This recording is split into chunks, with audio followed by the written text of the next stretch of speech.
Hi, ChipGT here, and in this video I'm going to merge the final part of my journey to phase 4 video and part of my new backbox build into one video that is all about power management for RGB LEDs with DOF links. This video should serve as a guide to help you understand exactly how many LEDs you can power off your power supply, when to do power injection to prevent power drop-off, some things to consider for your own cabinet, and finally, installing LEDs into the S2S adapter that we made in the last video. Without any further delay, let's go ahead and coin in and push that start button.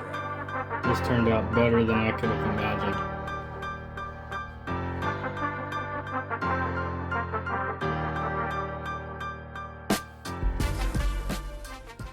Okay, so first I want to talk to you guys about all the RGB LEDs that I'm using, and I'm going to give you the full list that I'm using in my cabinet in the description below. And all of my pixels are running 5 volts. It's easier to handle, it's easier to manage and maintain. You can use a separate power supply that's not going to piggyback off your 12 volt system.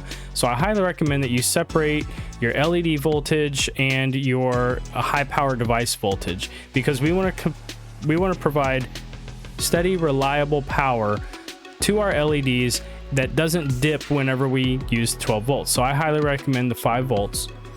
And we are using RGB LEDs that are designed for the WS2812B chip. This is an integrated chip that is on the RGB LED that's required for addressable LEDs for the controller that we're using.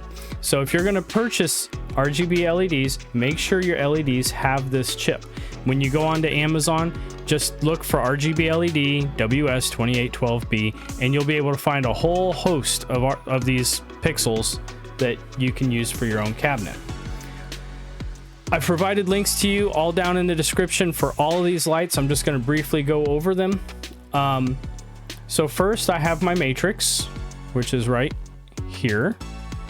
It is a 5 volt 8 by 23 pixel array that has 256 total pixels, and with all those pixels running at 100% power, it draws a total of 50 watts for $30.99.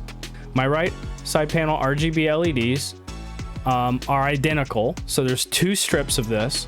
They're 3.3 feet in length and total 144 pixels that run 43 watts when all 3 RGB LEDs are on, for a total of 144 pixels at full power for $21.99 each.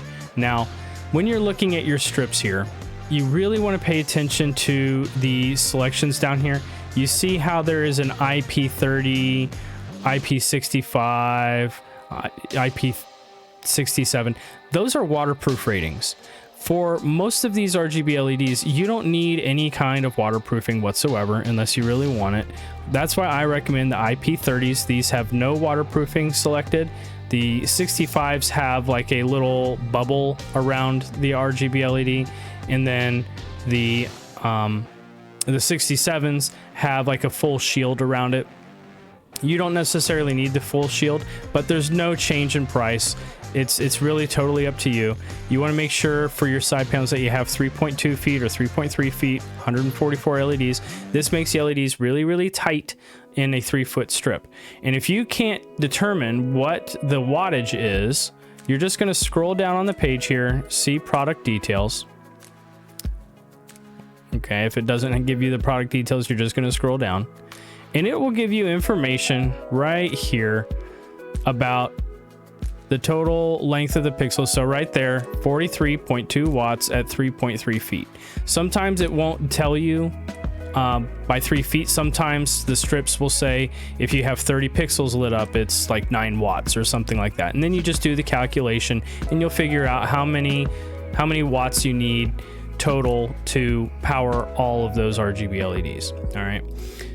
Next, I ended up getting a 16-foot 300 pixel strip that is a total of 90 watts that will cover the undercab lighting at 112 pixels. It'll cover my speaker panels at 74 pixels, some backbox panels on the backbox that light up the background, and then I still have 32 extra pixels for $23.99. So this strip covers many devices, and we're gonna have to figure out power injection, but that's gonna come next.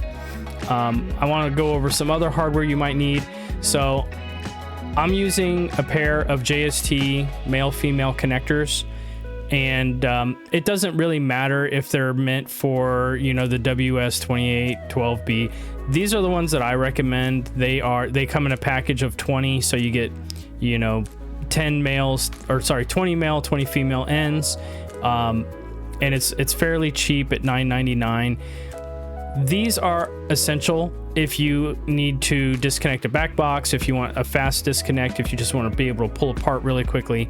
So having these makes it a lot easier. These require a little bit of soldering, but if you are not interested in soldering, I recommend these. This is a 20-piece 3-pin LED light connector strip, and what this does is, without any soldering, it's a contact friction fit. You push one end onto the RGB pixel ribbon, and then you take your adapter, the JST adapter, and you just plug it into the other end. Or if you're going to do an extension wire, you can just plug it into the other end and you crimp it down, and it works.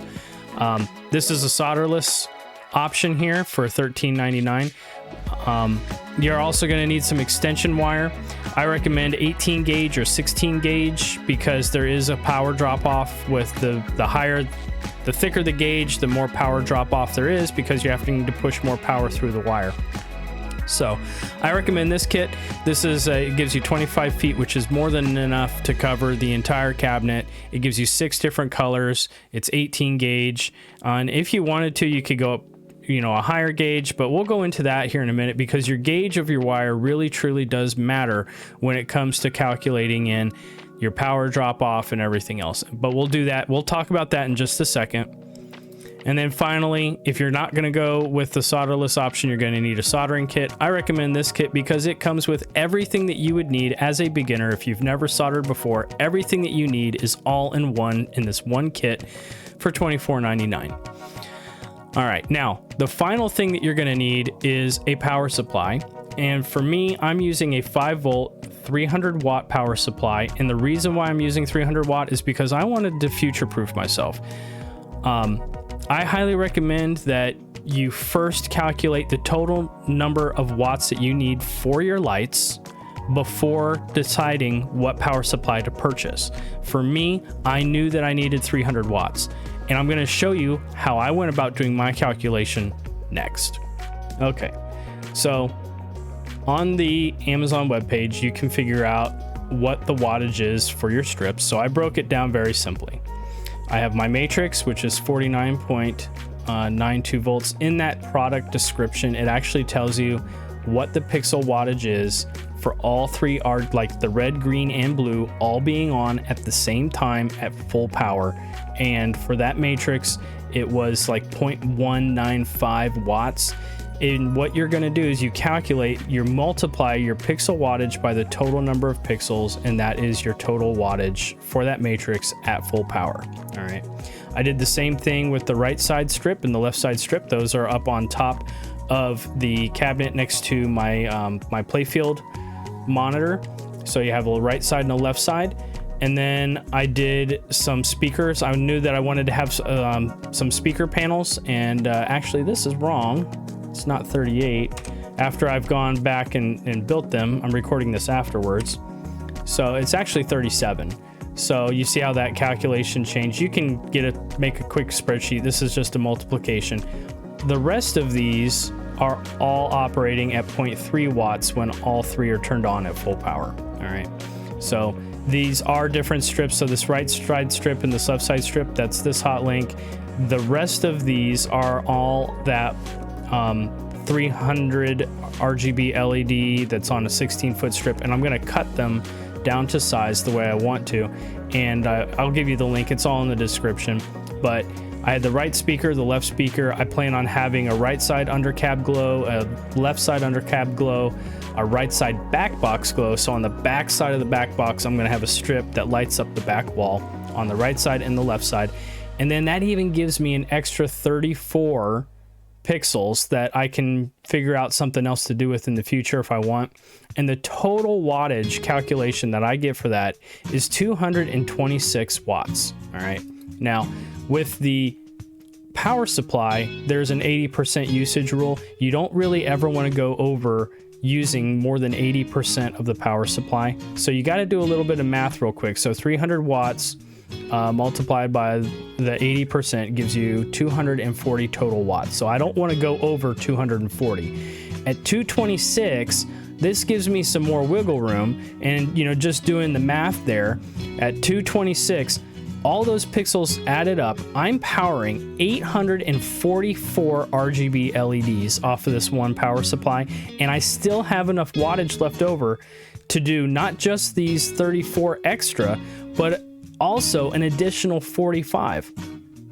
So if we do that calculation real quick, so 34 plus 45, that gives me an extra 79 pixels that I could do something with if I really wanted to.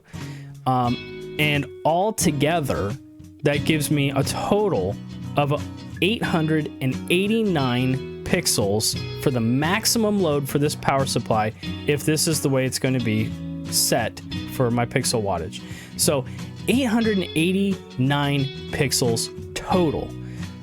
And now you can see why I wanted to go with a 300 watt power supply. All right.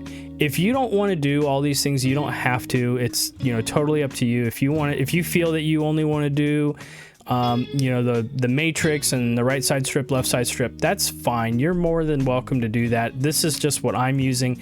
I wanted to get maximum performance out of my power supply, and I wanted to maximize the total number of pixels that I could. So that's how you calculate that. But now we have to figure out where we're going to inject power and what power drop off is. All right. So I've got all of my pixel information here on the spreadsheet. And then I went to the RGB pixel light power calculator. There's a link down in the description for you. And we just got to plug in our pixel information here. And then over here, this is our power details of where we're going to inject power so that we can see this curve. And as that curve goes down, the power drops. But first we got to put in our information. So we're going to do the pixel matrix first. So 256. And you can, that's where you see that we're going to lose power here, but we need to adjust this. We're not on 12 volts, we're on 5 volts. And our matrix uses 1.9 watts. And our pixel spacing is 1 inch. And we're going to say that it's 100% full power. And we'll use 18 gauge as our wire. You can see that, I mean, even if we were to use 16 and change this to 16 over here. So this is our first node, and we'll say it's 5 feet because our cabinet isn't 15 feet. So this wire length, this is from the power supply to the first pixel. Okay. So we'll just hit reset real quick. There we go. And you can see this curve, and you can see that the very tail end here, we do not have, we have a few pixels that are just not going to work. They'll be in the red, or sorry, they won't be in the red. They'll be in the yellow, and they'll just be dim. Now, if we're using 18 gauge wire, which is what I recommended on the Amazon webpage. So at pixel number 1, where we're going to power inject, you can see that this causes some of these to dim, and then several at the tail end won't even light up. So this curve helps us determine where we need to power inject. Now on the back of most matrices, they have 2 spots where you can power inject. One is at pixel 128. So we're just going to click down here. We're going to go down to, oops, past it, pixel 128. We're going to make sure we have 18 gauge wire in there, and our wire length from the pixel, it's really not that long. This piece doesn't matter. It's the first one that matters for the wire length. We're just going to add power. Boom. There's our curve. Everything will be lit, but see how the tail end is dipping down below the 4.5 volts? This might be a little bit dimmer. So what we're going to do is we're also going to inject power at the last pixel node, which is number 256, add power. So in order to keep this power high and keep everything so that it doesn't dim too poorly, we have to inject power in 3 places on this RGB matrix. You also want to think about how you're going to run your lights. So for my right side strip, I have at the far back, I have at the far back on the right hand side, it comes down, and then I have power injected there, but it forks out to both sides so that on both sides of my rails, you're getting power injection at the tail end, and then it goes back up the left side. So having power injection there at the beginning and at the tail end is kind of helpful, and I'll show you that here in just a second. So we're going to reset, and this one I'm going to say 144, and this is 5 volts, and you're going to see a huge difference here with when we get higher wattages. And I know that the pixel spacing is actually, you know, it's less than an inch, but we are going to be using 18 gauge at 100% power. There you go, pixel number 1. So we can have that come all the way down, but you see that curve? I don't like power dipping below 4 volts. So for me, I just go to the end of this strip, which is number 144, and we add power there. Boom. And it's nice, it stays above 4.5 threshold. So for each side of this left and right, we need to power inject. For the next couple of devices here, we're going to do what's called a daisy chain. All right, so where'd my calculator go? There it is. So we're going to do a little bit of a daisy chain.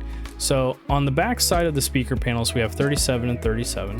So 37 plus 37 is 74. So let's see real quick what 74 looks like. It's the same wattage, same percent. We'll just hit reset. So this actually isn't too bad. We don't necessarily need to inject power at this point, but on the back side, these speaker panels, these are what's going to be in the back box, and this is the monitor mount. So we have the 2 speakers and then the monitor in the middle. These are going to be those 2 speaker panels. So we need to inject power on the front end. We're not going to inject on the tail end of one side, and we're not going to inject on the front end of the right side and at the tail end of the right side. We're just going to use one daisy chain there, but those will go into the back box glow. Hey, Future Chip here. Forgot to mention that what I'm saying in this little bit here, I keep saying the back box glow, it's really the undercap glow. So underclap glow.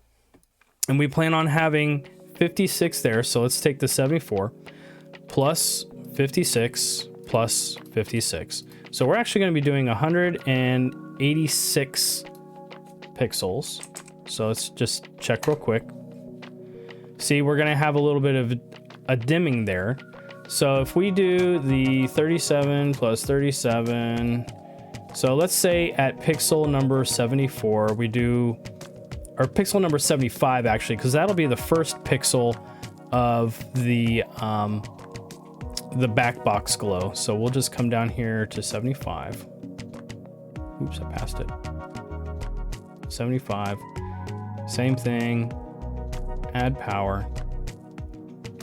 That'll carry us over, but you'll see that it dips below the 4.5. So we also want to power inject at the very last pixel, add power. So we will have to do some power injection on the last pixel of the back box glow left, and we're going to power inject on the right. Now, when you do power injection, so we actually did power injection here, right? So that's like right around pixel 75, right around here. Well, power goes both ways. It doesn't just carry it forward, it also goes backwards. So even though we didn't need it going backwards, it still is taking power backwards, and it'll level out somewhere around pixel number 39.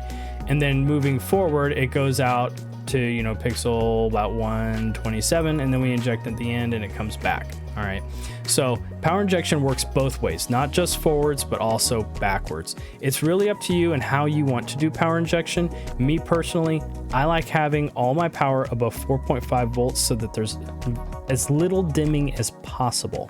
Now, the last thing that I haven't done is the undercap glow, but I feel like you guys understand a little bit more about power injection and why it's important so that you don't get any of that dimming. And sometimes power, like if you don't have enough power being injected into the lights, then they're just not going to work, period. So power injection is very important. Please use this tool. Please, you know, plan on what you're going to do for your pixels so that you can move forward. All right, so there's a few things to consider when we're talking about power management. And one of those things is you're probably never going to have all your RGB LEDs all on at the same time, unless you have a cabinet or a file or something where it's like all red, all green, all blue, or all, you know, with all three of those on, it's all white. So just something to consider is you don't have to have your power at 100%. You can drop it down to 80%. It'll be fine. But in order to do that, we have to first convert the LED power levels. So it goes on a scale from 0 to 255, with 255 being all the way on and 0 being all the way off. And we have to convert that LED digit code to hex code. And I've provided a description for you. This is a conversion table of, you know, the power level to hex. So if we want to go at 80%, that's right around 205, 204. And the code that you're going to use for that is CD. The full code for a full all the way on at 100% is FF. All right. And what you're going to do is in the DOF config tool, when you go to configure your DOF lights, first let's select the right output here. So this is my controller that I'm using. This is the matrix. This is the right side addressable strip on the right side of my play field, left play field. This is like the speaker on the left side, speaker on the right side, underglow left, underglow right, and then my back glow for the back box. All right.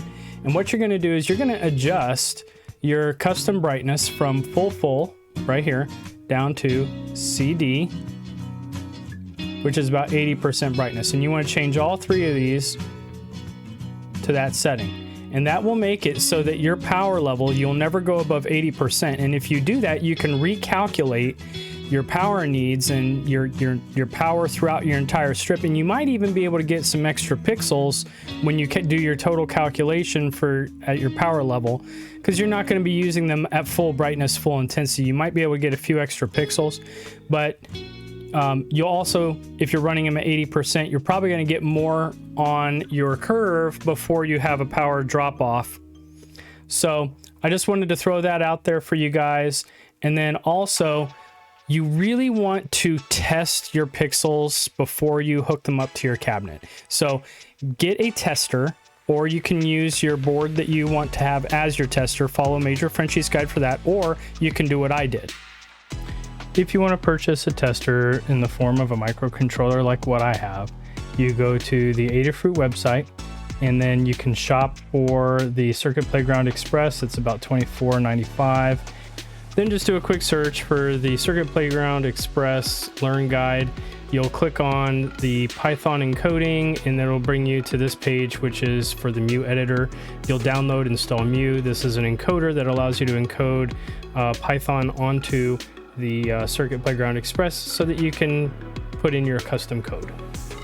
And then from the Learn Guide here, you just want to type in Uber. There it is. You just type in Uber in the search. There's the Adafruit NeoPixel Uber guide. You'll click on it, and they already give you all the code. So we'll just click on software, and then we'll go to Python right there. So this shows you exactly how to set up the various different controllers that they have. And what I did is I just came down here, I copied all of this code.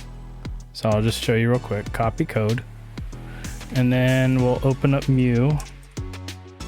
We open up the Mu editor, and then right click, paste. There's all the code that you would need to test.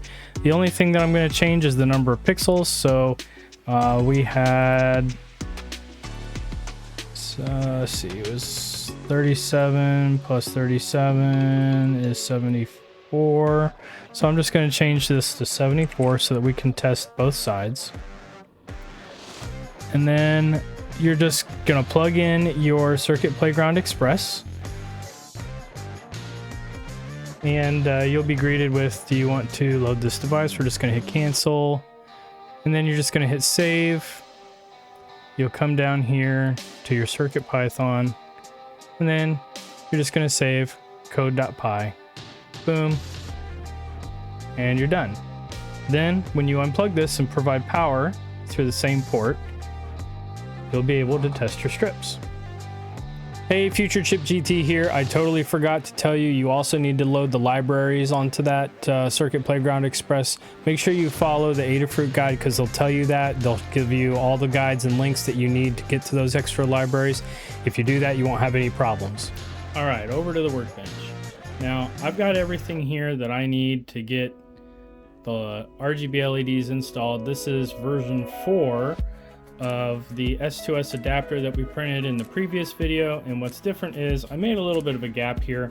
It's about 1 pixel node width in diameter, and this is so we can string our these connectors in here without having to take away too much of that. That's the only difference. You don't have to do this if you don't want to. You don't have, like, if you've already printed out version 3, you can try to use the version 3. I just wanted something a little more simpler, and I wanted it in black. So that way it's hidden a little bit better and we can get going. Then I have this is the 16-foot of RGB pixels that we're going to use to put in here, and you can see I've already done one side already just to kind of test it out and see how it worked. So this is essentially what we're making, and this will be on our light panel and our speaker side, and it'll light up the speaker panel and the honeycomb, and it'll look really nice. I also have the male and female JST connectors, and you know which end is male because it has pins. All right, if you got the pins plug into the female part and it's locked in place. So that's how you know which end is male. It's got pins. I also have an X-Acto knife. I have some extension wires. This is all 16 gauge. This is what I recommend. And then I have my soldering iron and some solder. First, we need to figure out which end is the front end.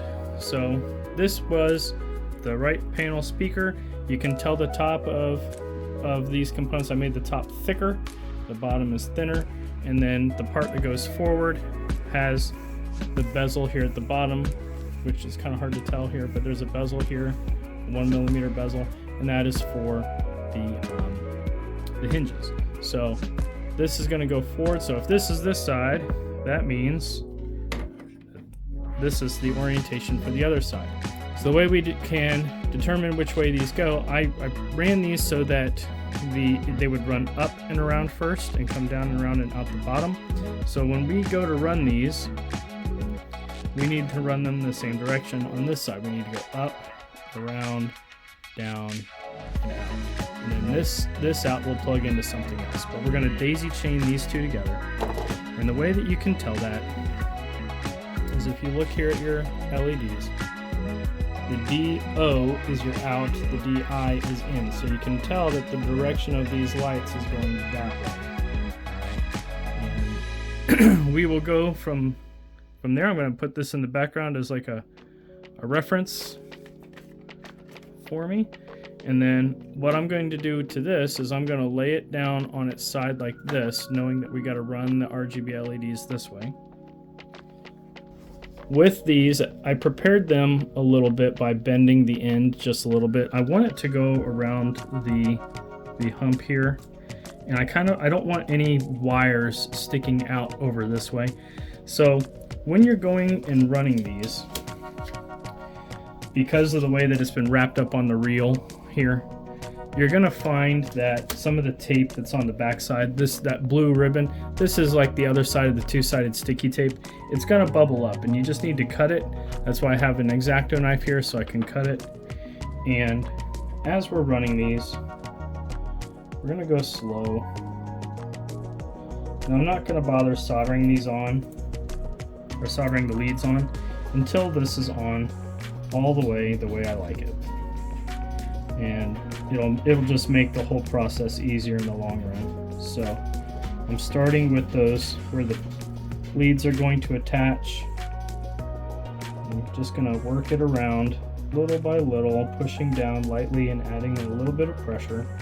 There we go. I'm just going to peel it back little bit by little bit trying to keep it as flush as I can with this front piece, and then I designed in enough of an angle so that you can kind of put a little bit of pressure on these. Okay, now I'm going to rotate just to kind of keep this in the same position.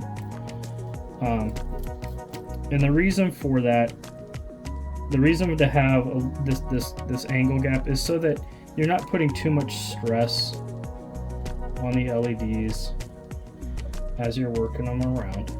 And I'm just lightly adding some pressure, and I'm checking the strip to see if there's any of the double-sided adhesive that's bubbling, because if there is, we're going to need to cut it a little bit just to relieve some stress. Otherwise these LEDs will pop up a little bit. We're going to rotate it around some more. See, like right here it's starting to bubble. Right here I've got a bubble. You see that bubble right there? So I'm just going to grab my X-Acto knife, wherever I put it. So I'm just going to come in here and I'm going to cut this little bubble in the tape. And this isn't going to hurt the light at all. This is just the double-sided adhesive tape that's on the strip. Just going to slowly continue to work this around.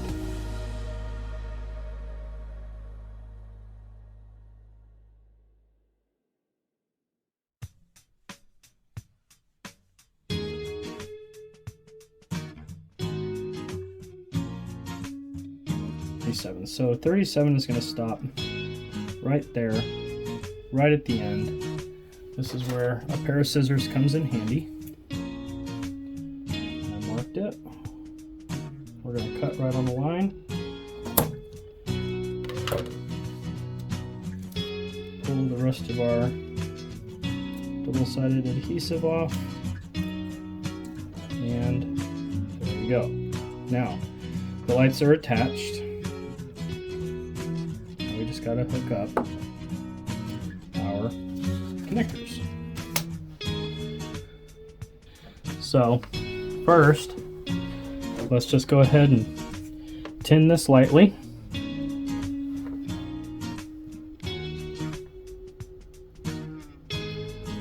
See how quick and simple I'm doing that? That did not melt the plastic. The wire is already pre-tinned, so you don't have to worry about tinning the wire.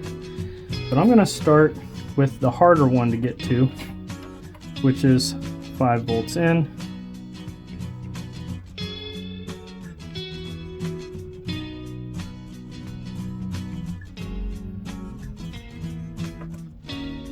These connections are really small. And you can almost see it harden almost immediately because I'm not putting a lot of heat on there, just enough to melt it and connect it. All right, and then you see how the wires are kind of loose. I'm going to help this by bending as much as I can. It's a little toasty. Just going to give it just a little bit of pressure on the wire to help keep it in that position, and then we'll put a little dab of hot glue on the wire on the outside when we're all done, just to hold it in place.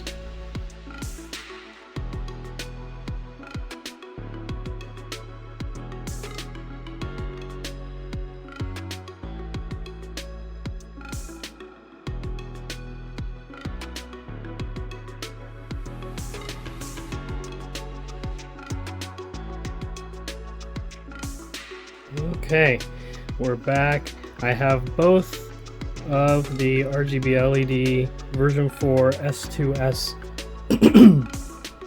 adapters in there, and they are ready for a test. This is a Adafruit Circuit Playground Express. I use this primarily as a LED tester. I'm not going to hook it up to the pinball machine to test it. This actually runs through, tests all the colors, and then runs a couple of effects. Right now I'm just going to test one side individually at a time. So let me plug this into the input side of this. And I'll just put this guy off to the side. And I'm going to turn off the lights so that we can see these colors pop real quick. Plug in power to that. There we go. So there's our RGB LEDs, and it's going to run through a little bit of a matrix. I am really curious as to how this is going to look with our honeycombs. Oh, that looks so good. And I just epoxied on the foam to the back of this. The camera just does not do this justice. The whole foam is just glowing naturally. It looks so freaking good. I can't stress that enough. I mean, look at that. That is awesome. I love it. Unfortunately, now I've got to go get a whole bunch of epoxy off my fingers. So we'll cut it here and we'll do the other side after that. Okay, I'm going to turn the light off here and we'll plug in and test the other side now. There you go. That looks good. I connected a daisy chain cable. I just made a quick one that connects the two speakers together. That's how they're going to be when they're in the cabinet. This is a real quick what it looks like with both of the foam pads on the back of the speakers. In the next video, we're going to talk about updating the cabinet.xml file and getting everything set up and ready for DOF links. And we're going to cover installing a few more lights in the cabinet. If you found this truly helpful, please give me a like, please subscribe, and ring the bell so you know when the next video is coming out. Thank you for watching, and I'll see you in the next one.